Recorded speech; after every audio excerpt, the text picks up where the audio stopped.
Hi, everyone. This is JD Carter from the Ann Arbor Summer Festival. I'm the Programming and Operations Manager here, and we are happy to have you here for our discussion, The Future of the Arts Must Be Anti-Racist. Thanks for bearing with us here for a second. We had a bit of a technical difficulty, and we are now started. And trying to bring everyone. Oh, maybe we just stop spotlighting. There we go. Hi there. It would not have been technology had we not had a rough entry, I suppose. But there's everyone that we want to see. Happy smiling faces. Thank you all for being here today. Like I said, I'm James Carter. I'm the Programming and Operations Manager. And we are happy that you could join us for this important discussion so that we can work to dismantle systemic racism and be actively anti-racist.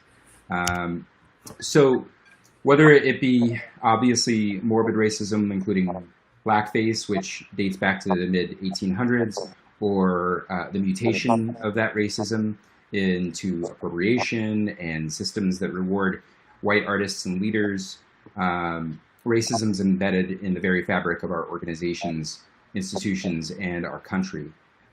So we're meeting today to discuss these deep problems, these systemic issues that affect our colleagues who are Black, Indigenous, and people of color, or BIPOC, and really affects us all, obviously. So I just wanted to start off with a couple of statistics or factoids, if you will. There's this really great group that has recently formed in the theater world called We See You White American Theater. And very excited that this group is formed recently. You can find them on WeSeeYouWAT.com or Instagram at WeSeeYouWAT.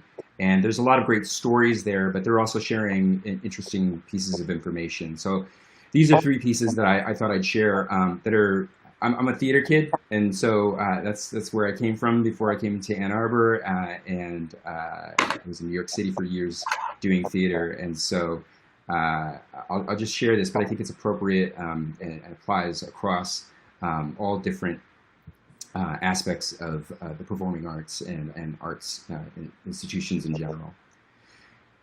One study found that when comparing grants, that the unrestricted assets awarded to groups with leaders of color were 76% smaller than those awarded to groups led by whites. Black actors account for only 9% of the roles on Broadway, and 85% of writers produced on American stages are white. Only 3.8% are Black women. Now, while those are interesting pieces of information that are affecting an industry at large, I think it's probably important for us to look inward and sort of share some information about ourselves. So, about the Ann Arbor Summer Festival, since change in leadership in 2017, the festival has actively made changes to reflect the citizens of Washtenaw County. In 2016, only 9% of top of the park performing lead performers were artists of color. This year, prior to our cancellation due to the COVID pandemic, we were set up to present a lineup that consisted of 45% artists of color. We also achieved gender parity last year, and we would have maintained that in 2020, but we have a lot to work on. We have a past that hasn't embraced BIPOC performers, leaders, and audiences. We have an all-white full-time staff and only 3 board members of color. And we're working to actively increase the attendance of our BIPOC audience through the festival. So, what have we been doing to change all of that? In the fall, we rebooted our community engagement committee with the directive of identifying barriers to inclusion of the festival. We've been actively recruiting new BIPOC board members. And in February, we held a focus group with South Asian residences in and around Washtenaw County as part of a grant that we received from the National Endowment for the Arts, which was also a community performance that we were going to present at Top of the Park this year. At this focus group, we acknowledged and apologized for our shortcomings, and we want to offer that same apology today. In March, we were laying the groundwork for a second focus group, which was going to be with the Black community when COVID hit. And this is when we began talking with Yodit Mesvin-Johnson at Nonprofit Enterprise at Work, which is new, and how we sort of ended up here today. We had to pause that work to attend to the COVID crisis. But since the deaths of George Floyd and Breonna Taylor and the protests that have followed, the Ann Arbor Summer Festival has been returning to the important work that we began last fall. So our plan is to hold the focus group with the Black community this summer, and then continue after that with Latinx, Arab, East Asian, and LGBTQ communities later this year and into next year. So, brings us to why we're here today. I'm excited to have this discussion with these great leaders. Some of them I know well, and some of them I'm getting to know better. They all have big hearts, and I'm pleased to have them here today. So I'm happy to introduce Yodit Mesvin-Johnson, who is the president and CEO of Nonprofit Enterprise at Work, or NEW. And she's an activist and organizer in the intersections of race, gender, justice, and liberatory practices for women and Black, Indigenous, and other people of color for nearly 2 decades. Omari Rush is the executive director of Culture Source and the governor-appointed chairman of the Michigan Council for the Arts and Cultural Affairs. He advances efforts to have creative and cultural expression thrive in diverse communities. A lapsed clarinetist, Omari now uses his voice as co-host and arts-focused radio show on WEMU FM and recite Robert Frost poetry. Jenny Jones is the development and administrative director for Title Track, an organization engaging in creative practices to build resilient systems that support racial equity, clean water, and youth empowerment. She also sits on our Top of the Park Music Advisory Team and our Community Engagement Committee. She's a singer and music manager for the Ypsilanti-based Cultivate Coffee and Tap House, and supports the ARC with marketing and scouting. And then finally, Jamal Buffer is a project specialist coordinating Washtenaw My Brother's Keeper, WMBK. Jamal is also a musician who's performed at Top of the Park in the past, and his background in hip-hop recording has led to his passion for working with young people.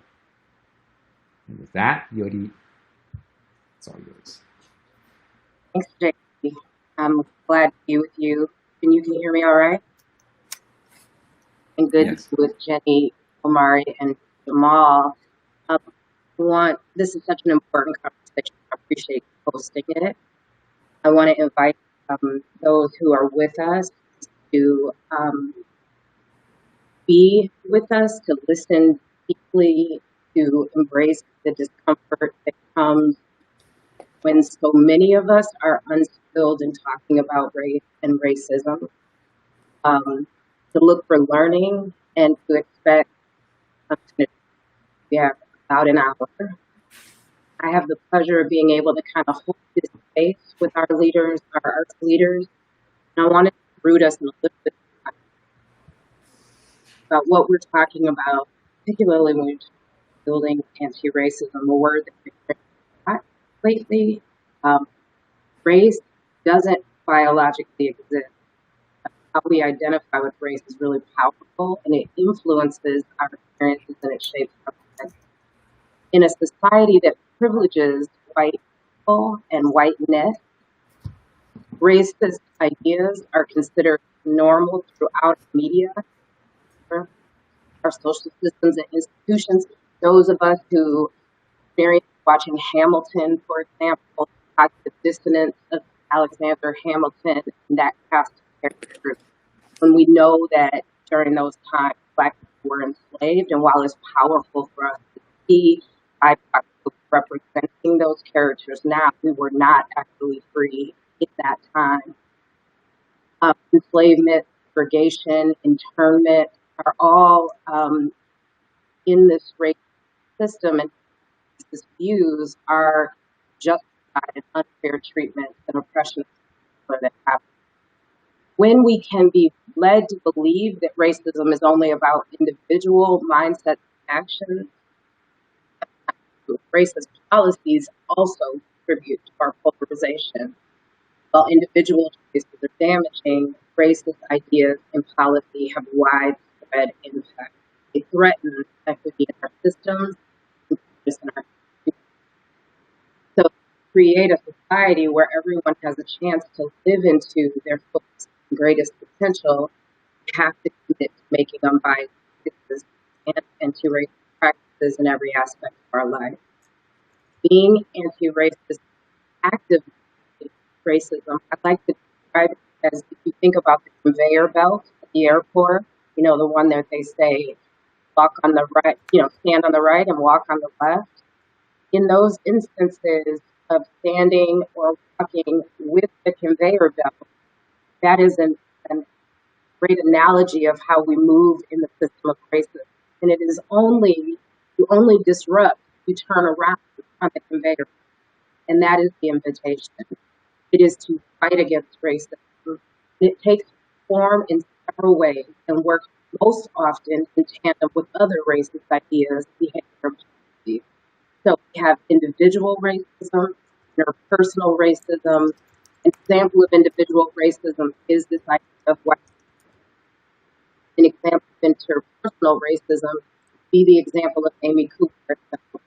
Right? There was racist ideology in her body as she was being told by a Black man to release on her reaction. Personal example of that. There's institutional racism. James lifted up that he did. In discriminatory practices, unfair policies, even the over-policing communities is an example of racism in the institution. And then structural racism is the overarching system of racial bias across institutions. And examples of this are how we see Black criminalized in television. We see Muslim folks also characterized in particular, or in the case of art, JD mentioned, who gets credit for art.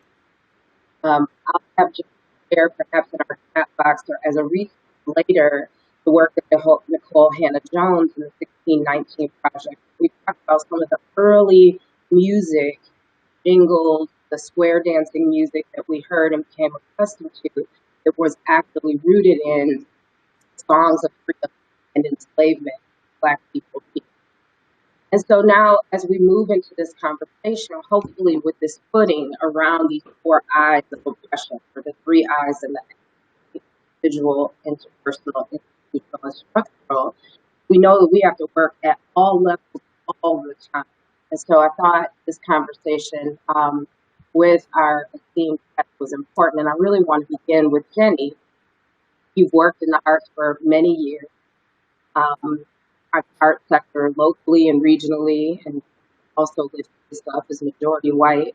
Can you share with us your insights, particularly as an artist and an arts professional who is also a Black woman?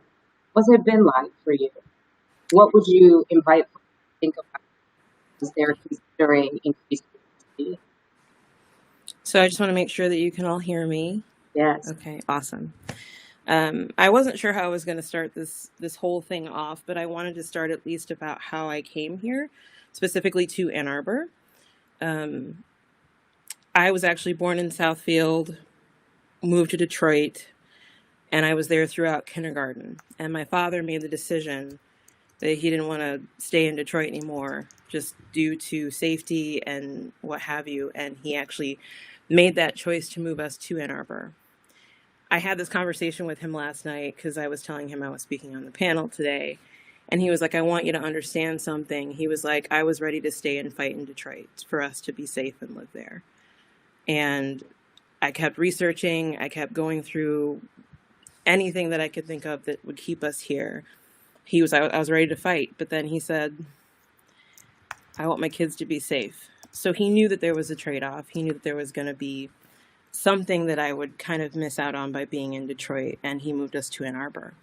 And in all the research that he did, we moved here in the early 80s, and I went into first grade in 1986. And I found this, I didn't find this, my grandmother actually gave it to me. This is an article from the Ann Arbor News in 1986, and I will share it with you for later. But in 1986, I was part of I didn't realize it, my parents didn't know it either, but it was a move to desegregate the community schools in 1986. They had been working on this, they had started talking about it since 1963. I kind of want to give a shout out to the Ann Arbor Public Library because I was able to find this information through the libraries.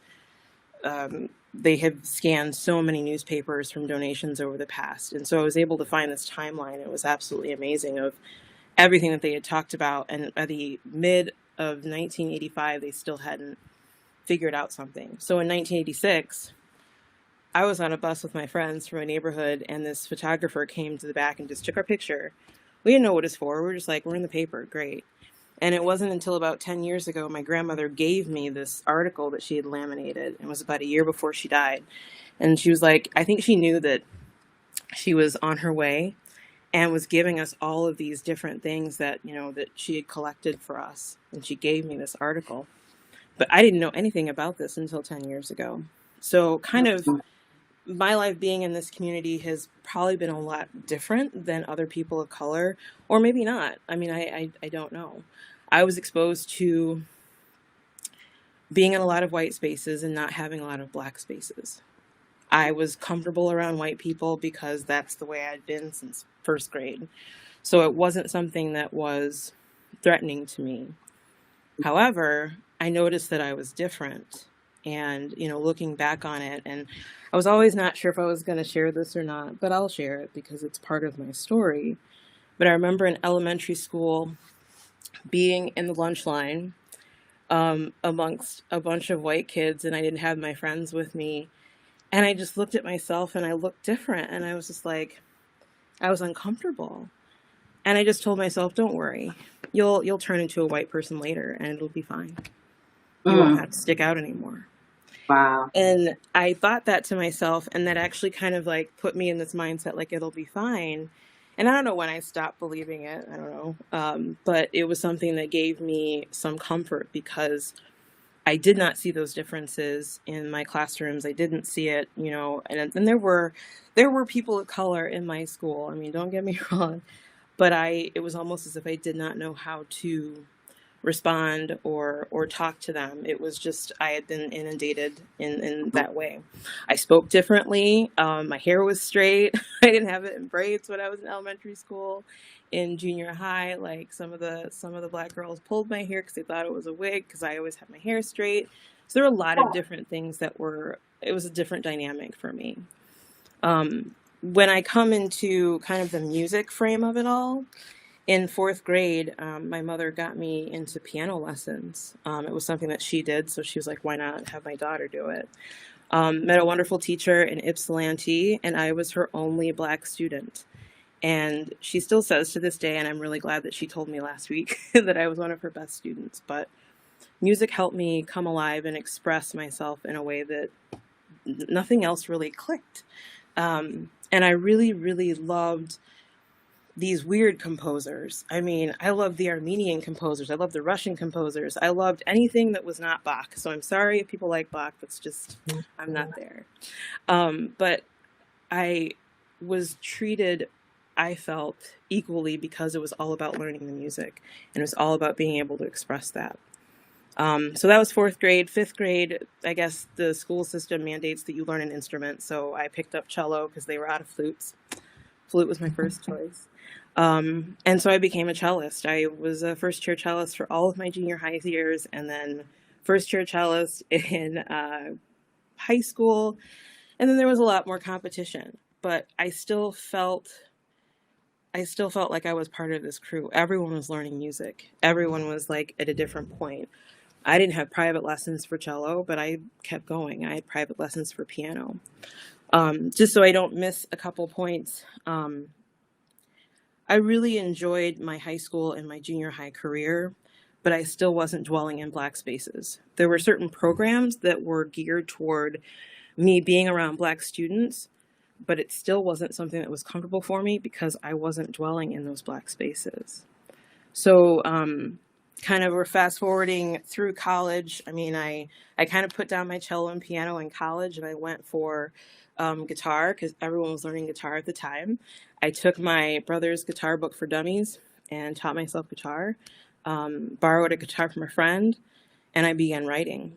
I began to express myself in the way that I knew. And at that time, I was around a lot of singer-songwriters and a lot of folk musicians. So that's basically what came out of me. Now, believe me when I tell you, I really do love all of my 90s hip hop. I will never let that go. I adore it. But what resonated with me was being able to songwrite using my guitar with the talent that I had. And so I picked the guitar up. I started, playing in front of people and writing. And I remember people going, "Oh, you're Tracy Chapman." I mean, everyone wants to put people into those boxes. It kind of helps them, configure things. But I didn't want to be Tracy Chapman because Tracy Chapman already existed. Now, I do like Tracy Chapman, don't get me wrong. But I did not want to be put in a category, and I didn't want to just be thought of, guitarist, singer-songwriter, Tracy Chapman. I continued writing until in 2011, I had been writing all these songs, and finally I had saved up money and people had donated to me, and I released an album in 2011. And yes, it's faith-based, it's folk, and some of it was, some people were confused by it, some people, really did take to it. But I learned that I didn't want to tour with it. I didn't want to do a big release show. I wanted to share my art. And some people just didn't understand how I sound, how I talk, why my music sounded that way. But it was still me. Yeah. So in that same year, I released the album. I was happy that it was out. I don't have any kids, so like my music is like my children. So if you don't like my kids, we got a problem. But it was at that time where I was like, I want more knowledge. I want to be able to learn more about this whole industry. Like, what is this? And I ended up working with a band about 9 years ago. They needed someone to write press releases. They needed someone to like do mailers, send CDs out. And I did all those things, and I loved them. And then I was like, I want to do more. Where do I learn how to do more? And they said, well, we're going to this festival, South by Southwest, why don't you come along? And that was 2012. And I got in an RV with a bunch of people that I pretty much never met. And I got to Austin, Texas, and I realized that while I was really excited, there were people that were expecting me to work, but they didn't really give me the tools that I needed. And I didn't really know how to ask for that. And I also just felt like, maybe if I'm quiet and stay over here, someone will recognize that I need some help. And that just never came. And that was kind of my first realization that, maybe I have to be bolder, but what does that look like for me? I don't want to be, too loud or aggressive, but this is stuff that I really, want to know about. And during that early time period where I knew that there were people that liked what I did in terms of, press releases and getting the word out about shows, there was no one that really took me under the wing. I mean, they gave me tasks that were basically administrative tasks, but I wanted more control of that. And then when I said, I want to do this festival, they went, you don't want to do that. And Jenny, was that kind of where your foray into some of the leadership roles that you're in now? Take a couple minutes before we move to Amari to talk a little bit about how it's been so powerful to hear kind of your trajectory, how are those experiences of growing up in a majority white community, of then kind of finding your love of the arts and your natural and innate gifts and beginning now to live into those? Take a minute or so and talk us through that. So after that point of realizing that it wasn't something that was just going to be given to me, I ended up finding different ways around it. So if there was something that I really wanted to learn how to do, I had people in the community that I could just ask. And then if I didn't see what I liked, You I could would make find it. another way. Yeah, I would just find another way. So I think the main point, and I pretty much wrote down my main point, I became somewhat what people, were expecting of me, but kind of in the back of my mind, I'm like, you don't understand. Like, these are I really want to go after this. And I know that, networking and being friends with people, that's what it's about. But I feel like there were some things that were denied to me because I didn't ask. I didn't just say, like, I'm going to, I want to learn from you. And those are some things that I didn't take advantage of. When I started stepping into certain roles, I mean, I feel blessed that people just offer those things to me. So I became, a booking manager in Chelsea, in Ypsilanti at Chelsea at Cultivate. I, started working for a group in Detroit. I started doing all of these things, but it really was for me a building up of community to kind of understand that, or to get people to understand really that it's a matter of having those resources. That is power. Having those people, in my corner, that's power. Yeah. And I really, really appreciate all the white people that have given me an opportunity. But there were some things that were just kind of missing from that I just only picked up, honestly, in the last couple of years. And that is, and that's something that you told me last week, Yodit, is like to take up space. Yeah. Like, I'm someone that can kind of be a doormat. I like to listen to people. I do. I have thoughts in the back of my head, but I want to listen and understand where people are coming from. Yeah.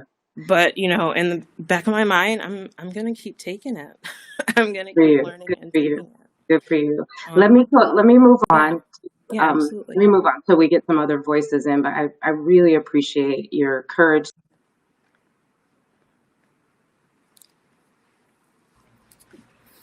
I don't know.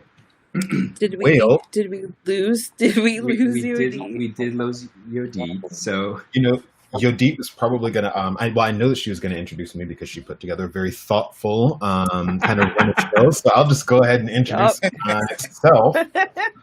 Jenny, thanks so much again for that. Part of what was really great is just that, we don't always hear backstories. So we know. Oh, solid. And it was just really great to hear your backstory and what got you to where you are now. So, and a lot of, the work that we're having to do today is just like making sure that we see people as human, and this is what you do, talking to us about, even as we presented ourselves biographically. So. Yeah, I mean, I think it's a great transition. When I started talking about all of those eyes and that as play at once, right? And I think Jenny's sharing allowed us to see the ways in which the Detroit community was changing. I think it's important to note that the crack epidemic was at its height when Jenny was in the first grade. It was changing the fabric of every community, particular every urban community in this country. And just like we've seen suburban flight, we also saw Black flight where families that could move on did in order, as she said, for her protect her babies. Omari, our country is still reckoning with the dark legacy of racism. And I know you've been thinking about this a lot at Culture Source. Talk to me about how anti-racism is coming up in your work, how it's on your mind. Importantly, how do we move beyond the word to building cultures and principles that live into a just, a beloved community where a first grader like Jenny doesn't want to turn white one day, but sees her Blackness as valued and needed as well. Great. Thanks for that question and lead in, Yodit. Just for opening clarification, I am Omari Rush, and one of the hats I wear is as Executive Director of Culture Source, which is a Southeast Michigan Association of Arts and Culture nonprofits. We're based in Detroit, but serve all 7 counties. We're most known for having members who pay dues to be part of our coalition. That includes museums, after-school art centers, science galleries, dance collectives, theater groups, the wide range of folks organized for the purpose of creative and cultural expression. And so in that work, I've having a lens that is just on racial equity and equity more broadly is just, it's not necessarily something that I had to turn on, but it is something that I enjoyed getting to be in more control of, being the executive director of an organization and really getting to, bring my own vision and my own leadership to the work. And so I'll say that has been actually particularly enjoyable for me in the 2.5 years that I've been the executive director of Culture Source. So, as Yodit asked me about, how these ideas are showing up in the work that I'm doing, certainly shortly after, I became the leader of the organization, I worked to have some guiding principles that would really guide our work. And so we came up with 7 guiding principles that really highlight what we're trying to do, what we believe in, what we value. And our team talks about them regularly because they're things that we want to make sure we're using, things that we make sure that we're sticking to. And so, related to this, relevant to this conversation, one of them is we have a responsibility to elevate voices historically oppressed by privilege. Another is we speak clearly, respectfully, and inclusively. And another is we must embrace contemporary culture at its core and edges. This is one way that I've worked in our organization to kind of center anti-racism, to center diversity in our work. Some people end up having a very specific racial equity statement or a cultural equity statement. And we've just stood by our guiding principles as seven statements and as a collection of ideas that in totality, I believe really shows what we're about and what we believe in. And, we end up showing how those values are realized in a variety of different ways. So you look at our staff, people who we brought on board, our board of directors, people who we choose as vendors, program presenters, people who we look to for advice or mentorship. It's the wide range of relationships that we have that you'll see those, and programs that we present that you'll see those principles realized in. And we're proud of that. We're proud of our commitment to doing the work. And we are always open to, critique and suggestions, because there is no part of what we do that is about us, having it right or being perfect. It's all a journey that means that we are continuously working at our own cultural competency.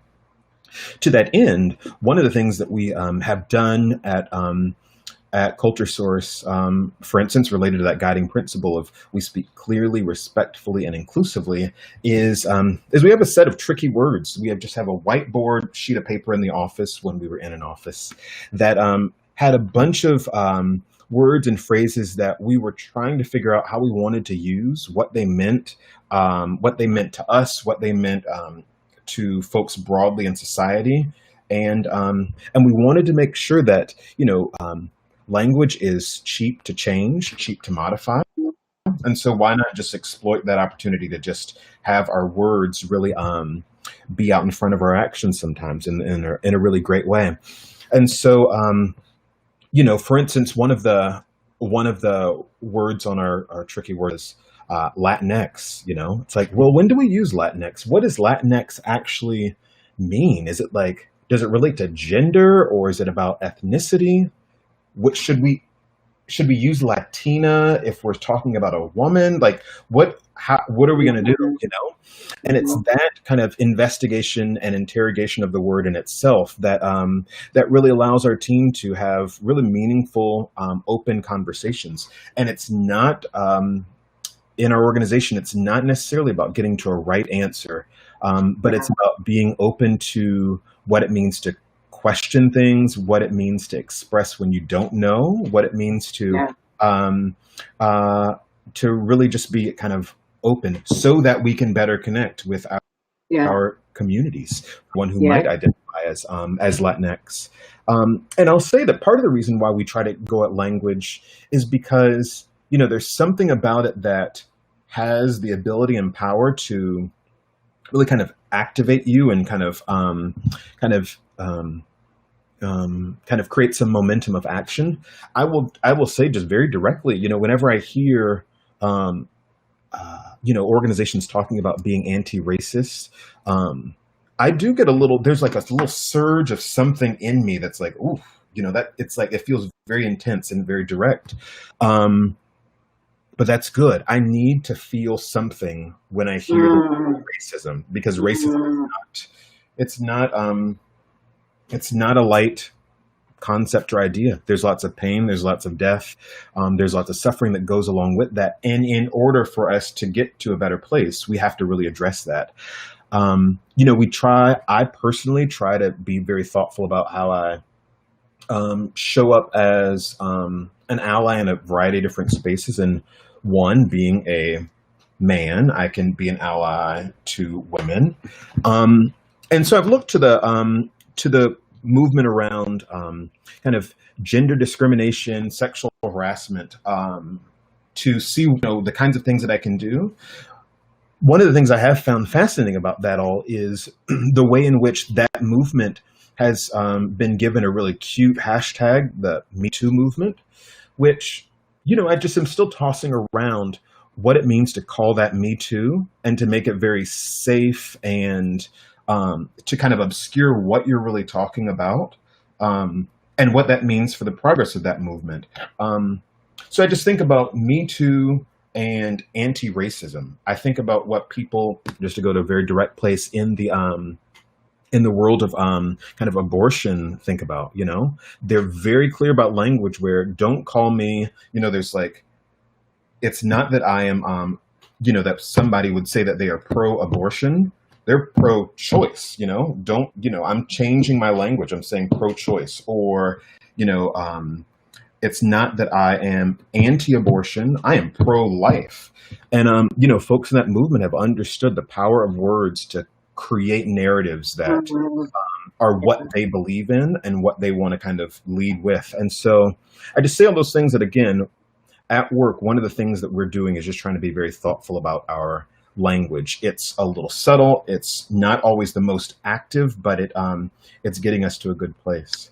The final thing that I would say is just programmatically, and that is certainly in the things that we lift up as the work that we're doing, we try to be thoughtful about certain kind of deep dives in the programs. And so we had planned in June to kind of launch a programmatic thread that was going to be ongoing, focused on representational justice. And that is the ways that just image can change attitudes, hearts, minds, and souls, and encouraging all of our members and the people that are in our coalition to be very thoughtful about using those tools, whether it's a brochure, whether it's website imagery, or whether it's things that are put up in exhibition, to kind of shift norms of representation and move into a place where those images, those representations, those narratives are actually showing a future that we all desire, one that's like very just and equitable. And so, we're having lots of fun at Culture Source. We're doing work that I am very proud of. it could not be more challenging, and I just am so fortunate to be in this role and to work with such a solid team in our office. Thank you all for Thanks letting for me share that, some Amar. of this today. No, that was so good. I mean, there are a lot, you and Jenny both offer such such depth of thinking to us. One, with Jenny, the power of narrative, of storytelling.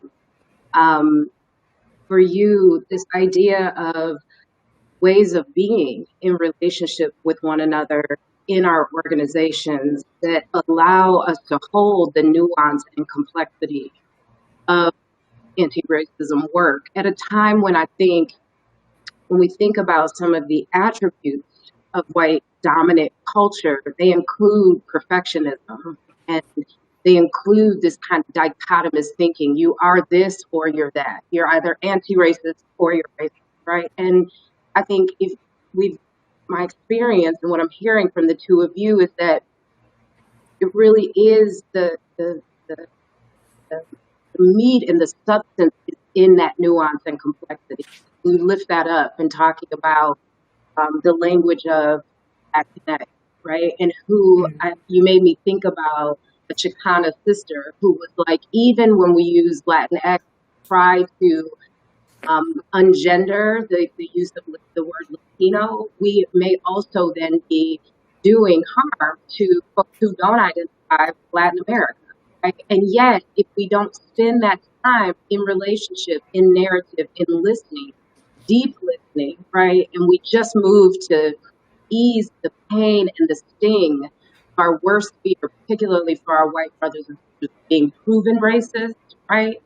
If we don't actually sit with that disease and look to learn and look to hear and look to explore, we miss, as you've evidenced, some powerful opportunity. And I think I'm hearing you say that much of the other decisions that you've made has been out of that curiosity and spirit of inquiry that in your leadership you're embodying and also offering to your team. I appreciate that, Omari. I appreciate it. Jamal, I keep thinking about, and I had to pull out my notes, you know, from our conversation a couple weeks ago. I'm like, what did we, and Jamal, I kept thinking about Black opera to the point of words, right? And I kept thinking about that, and I want you to talk about that. And I kept thinking about you saying, I absolutely have performed at the Summer Festival to a mostly white audience. And you said, we are here to do what we were put on this earth to do. And I won't forget that, my friend. Talk to us. Yeah. So it's interesting, as we talked about in our conversation last week, I'm in a different role now with Washtenaw My Brother's Keeper, kind of coordinating things and being kind of in the driver's seat as far as a lot of decision making on the work that we do in lifting up Black men and men of color. And so it's kind of a different hat than me as a hip hop artist, but in a lot of ways, there's a lot of ways it intersects. A global hip hop artist, I might add. So yeah, thank you. So the Black Opera, to go to my music roots, the Black Opera is a music and arts collective. But I think in that we want to make a statement in itself by calling ourselves a music and arts collective. Because a lot of times hip hop is, it's kind of marginalized in the respect it deserves as an art form. We wanted to make sure people recognize what we do as an art. The name itself, the Black Opera, a lot of people might scratch their head and say, well, that's an interesting name. How did you come up with that? Those worlds seem to be kind of opposing, but it's not. Have been Black opera artists since the inception of opera music. They may not get the recognition they deserve, but that's part of the reason why we wanted to say, all right, the Black opera. One, you rap. Why are you calling yourself the Black opera if you're a rapper? Well, we present our stage show kind of more like theater. It's performing arts. And I think within the last 4 or 5 years, we starting to get recognized. So a lot of our shows have been at art museums and galleries. Ari, when he was at the Ann Arbor Art Center, we performed at the Ann Arbor Art Center, Museum of Contemporary Art Detroit, Columbia Museum of Art in Columbia, South Carolina. So we've been all around these last few years doing mainly art galleries and museums because of how we present our show. And so, yeah, we're in a lot of spaces where, you know, and that's just hip hop in general, where the crowd is majority white. And, you know, that's something we've been, you know, me as an artist from right here in Ann Arbor definitely had to deal with when I first started rapping, you know, in the late 90s. And, you know, it's an interesting kind of conundrum, but like I said, you know, we're doing what we're put on this earth to do. So who's ever in the audience, we're going to do what we're put on this earth to do. And a lot of that is, you know, maybe enlightening white people on the Black experience and particularly the Black experience in Ann Arbor. That's where I'm from. That's what I know. You know, I heard a lot of my story in what Jenny was saying earlier. You know, a lot of similarities, a lot of differences, but a lot of similarities as well. You know, my family came from Atlanta when I was 5. You know, Atlanta to Ann Arbor is a drastic difference. And for similar reasons. You know, my mom recognized that there was a lot going on in the neighborhood in Southwest Atlanta we were living in. My dad is from here, Ann Arbor. And so he came down there, they had me, they came back, and she wanted to stay, you know. She was like, this is, I want this for my kids, this environment, this school system. But, you know, similar to what Jenny was saying, you know, we were living like downtown on 4th Ave, kind of like Carytown area at the time was probably 50% Black. And then that started to change, you know, and we had to move further east, closer to Ipsy, every few years, closer to Ipsy. And, you know, like the whole Water Hill, that whole area, it was a lot of Black people in that area. And you know, so this whole gentrification thing started a long time ago.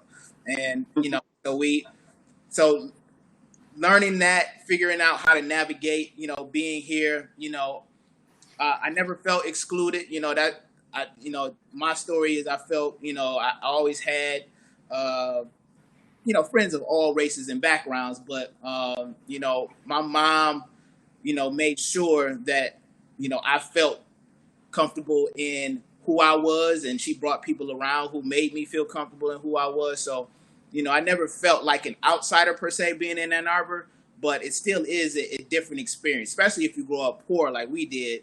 You know, it's different growing up poor around people in your affinity group who look like you and say, all right, we in this together, versus seeing these white people who drive in Benzes and Mercedes, and you're like, oh, okay, so that's what's my, you know. So that was different, but, you know, I had a great upbringing here, and yeah, so I think it helped me transition from, you know, being an artist to thinking about, okay, how can I help young people the way that I feel like I was supported, you know, giving them opportunities here. So that's what led me to doing youth work, and that's what led me now transitioning to this position with Washtenaw, My Brother's Keeper. So I want to hear you talk a little bit. Thank you for that. And we have about 17 minutes left, and I want to make sure we have a little bit of time for Q&A. And I want, you know, you mentioned for this sense of belonging that you were able to create within, you describe it as an affinity group. And I assume this is people who have similar identities, similar experiences. It sounds like socioeconomic status, folks that look like you, right? And you have that sense of belonging there. Right. And then that root of what was created at home from mom, right?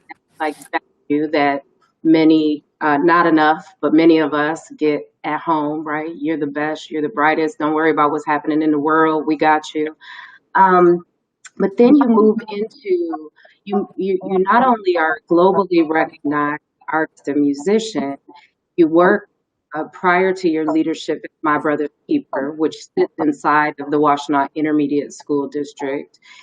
Prior to that, you were working at Neutral Zone. I know John Weiss did a lot of work over there to bring multiple identities and folks in, but by and large, Neutral Zone and the ISD are white-led and majority white organizations, right? And Culture Source similarly was that way. The Art Center before that, Jenny, the group, the Summer Festival. So each of you have had this experience of, having to sort of lean into the strength and the fortitude of your families, of your upbringing, of your gifts and talents, and also to navigate these majority white spaces. Mm-hmm. So I just want to ask, especially because we're really inviting our audience and those who are watching to think about what are the practices, what are the decisions, how do we build anti-racist cultures? And you had invited us to anti-racism as being active. And I wonder if you could talk a little bit about what that looks like. And if it helps, you were talking specifically about like the ways in which we can model these external values, for example, of anti-racism internally. Do you mind spending a few minutes there with me, Jamal? Yeah. So in my work at the Neutral Zone, they did an excellent job of putting, myself, I was one of, we had a program staff, I think it was about, at the time, 4 or 5 people of color on program staff. But on the executive staff level, not so much, as you could imagine. So we were the ones who were really working with the young people every day, doing the programming, communicating with them. And though I love the Neutral Zone for what they represent, what they do, we always had conversations about, okay, we are outwardly saying this is what we represent. We're an inclusive organization. We want all young people of all backgrounds to feel accepted here. And that is an excellent motto. But at the same time, there are some things structurally that they acknowledge and they know. We've had these conversations, and I love the Neutral Zone, but we have these conversations about how there are some things structurally that need to be tweaked to better support the students of color, from the time which certain programs were held. When thinking about transportation situations, a lot of the students of color don't have access to cars like other students do. So if you have a program that's later on in the evening, those are some of the things you have to think about. Now, granted, I haven't been at the Neutral Zone in 5 years now, 5 years. So, and I want to shout out Lori Roddy and John Weiss, who continue to do a lot of work, right? Yeah. A lot of internal work. So I don't know how things have changed, but these are conversations that we were having constantly. Sure. So they know we voice this to them, so they know where we stand. So in having an organization that recognizes some of the inequities that are built in, you have to have people on staff who can recognize that. That's one. But you also have to listen to them when they're voicing how they feel about how things are set up. There has to be open communication, and we talked about this before. You have to feel like if I bring this up, my job security is fine. I don't have to risk worrying about if I may not be brought back to work here. You have to have that sort of built in. And then once you work on your internal inequity recognition, then you can start, because a lot of these organizations, they cross paths in the work they do. They work in conjunction with other organizations. So if you are outwardly proclaiming, well, this is what we stand on, these are our foundational pieces, but another organization that you work hand in hand with don't represent those same things, it's almost like the work is negated. Especially, when people who are on staff at these different organizations, most jobs I've had recently have had the diversity, equity, and inclusion trainings, and, it is to address some of the structural racism and institutional racism that takes place. Even if you are saying, hey, this is what we represent, we are all about diversity, equity, and inclusion. But if employees are not feeling that same inclusion with the organization, then the work you're doing out there Yeah. is almost negated. If I people, mean, I'm thinking about all of the organizations, many in our community that had a statement of Black Lives Matter in the last few weeks, and yet have not even done training to speak of. And I think those of us, and the majority of my time is spent in community with folks doing racial equity and racial justice work. And yet I saw so many of our organizational leaders choose to abandon that work as the pandemic hit, right? And they moved to crisis management, which lets us know, to your point, that it's not inculcated in the organization. Because as we know, the pandemic was disproportionately hitting Black and Brown communities, right? And so to abandon that work, almost sort as you're saying, I think I'm hearing you say, kind of negates good intention, right? But we have to get this rooted in our organizations. And then I also, go ahead. just really quick, I just want to make it Please. clear that I do feel supported in whenever I speak up about what I feel is essential for people of color in any organization that I've been in. So I just want to make that clear. I feel supported. I don't feel like being suppressed with my voice. I make sure I speak up when it's time to. So I just wanted to make that clear. Heard. I think the other thing that I heard that I think is interesting as arts organizations and folks that are tuning in or listening, and I don't want to put words in your mouth, but I thought I heard you saying, even when we're working in collaboration, we need to bring those values into those partnerships and use them as a filter as we're deciding who we partner with. Because if you are saying we're committed to racial equity and justice, and yet you are partnering up with, then these are my words, or being funded and supported by folks who, or having on your board or having in your teams folks who do not reflect those values, the outward signal is that you are not committed to, that you're saying the words, but you're not doing the things that actually further racial equity and justice. Right. Did I hear you correctly? Correct. And the reason I'm uplifting this, y'all, is because we are absolutely talking about what needs to shift. The world is aflame again with protests and demonstrations saying that enough is enough. And yet, in my 46 years, have lived long enough to see countless, unfortunately, people die at the hands of bad actors, not just police, but in a number, at countless times have I participated in protests demanding this justice. And yet, by and large, just in our county alone, we have 2,400 nonprofits and fewer than 2% of them led by a person of color. But if you are Black and you live in Washtenaw County, 60% of us are living here at poverty or below poverty. In other words, check to check or below poverty. We continue to see, as JD lifted up, underrepresentation of folks of color. And we know that just representation alone is not enough, because we have a hard time retaining BIPOC folks in our organizations, on our boards, and in the ranks of our groups once they do come. And part of that has to do what Amari lifted up. Mm-hmm. So I really want to talk about, if this is going to be more than a moment, and that's my point about how many times we've seen it. If this is going to be more than a moment and it's going to be a movement, how do we have hope in this moment? And as we prepare to conclude, what can you tell us? What should those of us who are listening to you, key leaders in our community, what would you ask of us?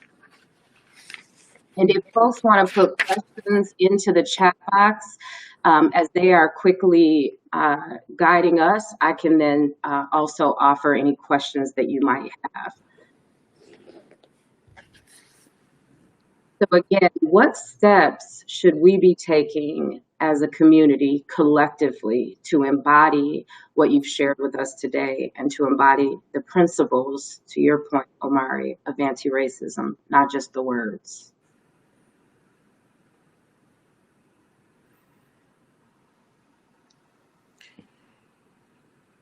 I would want for people to be uncomfortable, and I know that is, I'm thinking about the musicians that I've booked over the last 2 or 3 years, and I've been advocating for people of color to be on these stages so that these kids can see people who look like them.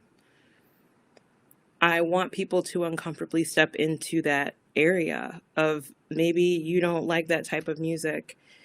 It's like, I know this is your establishment, but you want people of that variety to be at your establishment, and they want to see people that look like them. I want you to uncomfortably step into making sure that those people are represented. Not just that, but that, you would look at them and see, like Omari was alluding to, a human being. That there's someone who maybe you don't understand, but it's time for you to take the time to try and understand.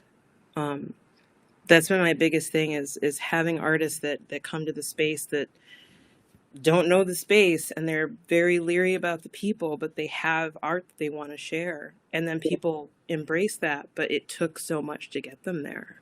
Yeah, yeah. So much to get them there. Mari or Jamal, some final thoughts? I would just say that, one of the kind of an idea about racism that I've heard repeatedly is that, the systemic racism that exists in institutions, for instance, is a result of centuries of very active and intentional policies, active and intentional laws, actions, and so the way we come out of that is all by being just as active and intentional. And I think there's a kind of an internal action that one can take, and just kind of reprogramming yourself by just being more thoughtful about the things that you read. If you think about what were the last 5 books that I read in my life, what was the identity of those authors? Just even that, something like that. But also, thinking like, when you're making choices about staff or board or vendors, those are opportunities to do things differently. And I know some people might say, well, I don't know any Black people, for instance. Well, part of that means that's the work to get out and connect with people. And doing the same old thing is going to keep each one of us in the same old place. And so, yes, it's going to take more time. Yes, it may be uncomfortable. Yes, you might not know where to start, but that is, that's the work. And so I just would encourage everybody to accept those things as being the way that it is, and then just go from there, and again, Yodit mentioned this. There's kind of a in this. There's not a I just do the one thing and I'm done. This is an ongoing commitment to really kind of evolving the way that we are in relation with people in our community. So, that's what I would say about things that people can think about. Jamal, if you want to take about 30 seconds, and then I'm going to have JD wrap us up. Thank you all for your words. Yeah, very quickly. It's about it's one of the reasons why I proudly wear my hip hop cap, my rap hat, in everything that I do, because I want to represent hip hop in the brightest and best way possible, so that no one can say anything derogatory about this art form that I represent it. They can't say, well, it's it's a lot of things. It's misogynistic. It's a lot of drug. But that's our culture. That's the society we live in. We live in this misogynist society. Period. All races deal in this misogynist system that we have created. So I want people to say, all right, when I meet such and such who works for this organization, that I can say, I can bring in someone who might have a different background than me, and I can expect them to get the job done. You know, I know that I'm the only person who has the background that I have at the WISD, but they entrusted me to be in this position based on the work that they know I'm capable of doing. So I want everybody in similar positions. You are in a position to hire executive director, people who are on your board. Make sure you have these connections, and like Amari said, go out, meet these people, be in these different environments, so that you can say for yourself, no prejudging. This person deserves to be in this position to do the work that needs to be done. Awesome. Thank you. JD, want to wrap this up? Sure. I just wanted to say we had a few questions here. I feel like that there was some answers given just because of the nature of the conversation, which was great. There is one question here that I thought I'd lift up a little bit, and it was, as a day-to-day staff, what are effective ways to pass the mic? Do folks have specific stories and times where their coworkers have effectively done this and held space, lifted up their voice or other ideas? So it'd be great to hear from one person quickly on this, and then we can wrap it up.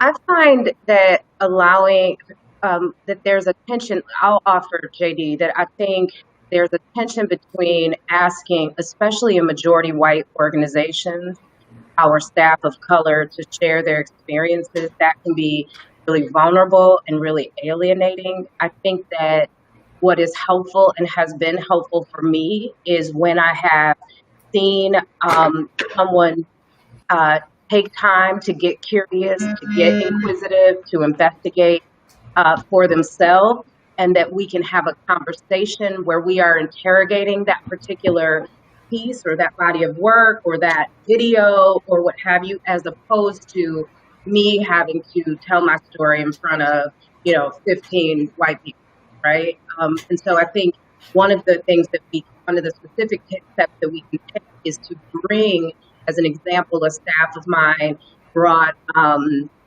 the This Is America video to a staff meeting recently, and we talked about the video, right? And we talked about what we saw, and people who were more comfortable to talk about it were able to dive in, and folks who were witnessing or a little less along on their journey were able to hear. But we were able to keep people safe, emotionally safe, psychologically safe, if you will, by not forcing the people of color on our team to tell necessarily their own personal experiences. Not all of our experiences are as positive as Jenny or Jamal's work, right? And frequently people have not had great experiences, even in our beloved Washtenaw County and Ann Arbor.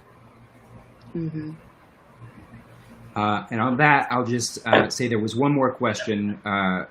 When is part 2 of this exact same panel? People seem to be there, and there are several people asking similar questions. When are we going to? How are we keeping this conversation going? This conversation is so important and should absolutely continue. So, what I will say is I'll lift you up a little bit, Yodit. I know that you are having ongoing conversations that I think that you should amplify. So, please share those real quick. Thank you. And I'm sorry my background got dark. I hope I was stealthy to plug into my cord here before my computer died. Shout out to my son in the background making that happen. Yes, Centering Justice has been a series where we at New have been uplifting the voices of leaders of color throughout our community. Our very next one is tomorrow at noon. At the same time, actually, you can find out more on our website, new.org, or on our Facebook page, Nonprofit Enterprise at Work. Tomorrow, we're going to be talking to folks about how we use our healing practices and the practices of our ancestral roots to heal today. So we're going to talk about the history of mutual aid societies in community. We're going to talk about peacekeeping as an alternative to policing. And we'll be talking about birthing and how the birth revolution needs to center BIPOC women. Yeah, and Yodi, I believe, and maybe this is a different series, so correct me if I'm wrong, that you just made all of an archive available as well, so you can go Yeah, back all and of those listen. are on our website. Yes, thank you. You can find those, an archive of all of our past sessions. And then this summer we'll do one per month in July and August. Thank you for Great. that, JD. Of course. And on that note, I will just say, what a pleasure it's been. Thank you so much for bringing your heart and your big brains to the table.